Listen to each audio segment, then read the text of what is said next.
কি অবস্থা মোশাররফ ভাই? আলহামদুলিল্লাহ ভাই, ভালো আছো নি বা? আলহামদুলিল্লাহ আছি ভালো। তো কি অবস্থা আপনার? এই তো ভাই আইলাম, ঘন্টা খানি কয় আপনারা দেশে আইলাম আর কি, ইয়া নামলাম।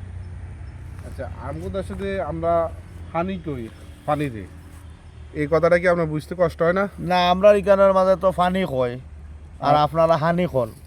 ইটার মাঝে খালি মানে হানি আর অতটুকু পানি, তফাৎ না? হ্যাঁ, আর কোনো তফাৎ নাই। ঠিক আছে। তো আর আমাদের এখানে যে আমরা যে ফানের হান কয়, এটা আপনার দেশে কি কয় সিলেটের ভাষা? আমরা সিলেটি ভাষা হইল গিয়া ফান গুয়া, আর ফান? ফান গুয়া দেও বা 10 টাকার।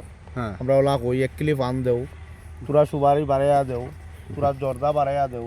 আপনারা কিলা কইন, আপনারা কইন। আমরা দেশে তো কয় এটারে হান, আঞ্চলিক ভাষা হান কয় এটারে।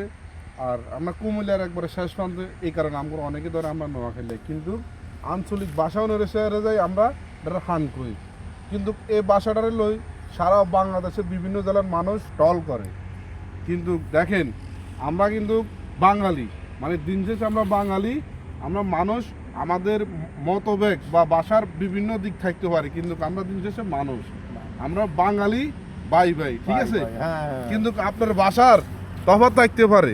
কিন্তু আবার আপনি একটা জিনিস চিন্তা করি চান, রাজধানীতে যখন সব জেলার মানুষ একসাথে যাই বসবাস করে, তখন কিন্তু আপনার সবাই একই ভাষা করার চেষ্টা করে, শুদ্ধ ভাষা, ঠিক আছে? শুদ্ধ ভাষা। আপনি কি সিলেটি না আমি নোয়াখালীর না আমি কুমিল্লার না কে ময়মনসিংহ কে রংপুর কে, এটা কেউ বুঝতে পারে না। না, এটা তো কইবার টাইম হই নাই। হ্যাঁ, আমরা সিলেটে তো এখন আসামের বহুত মানুষ দিন শেষে আছে। হচ্ছে আমরা বাঙালি ভাই ভাই, আসেন কোলাকুলি করি। ইয়া আল্লাহ, তুমি তাই নতো ভালো মানুষ হওয়া, আগে জানতাম না।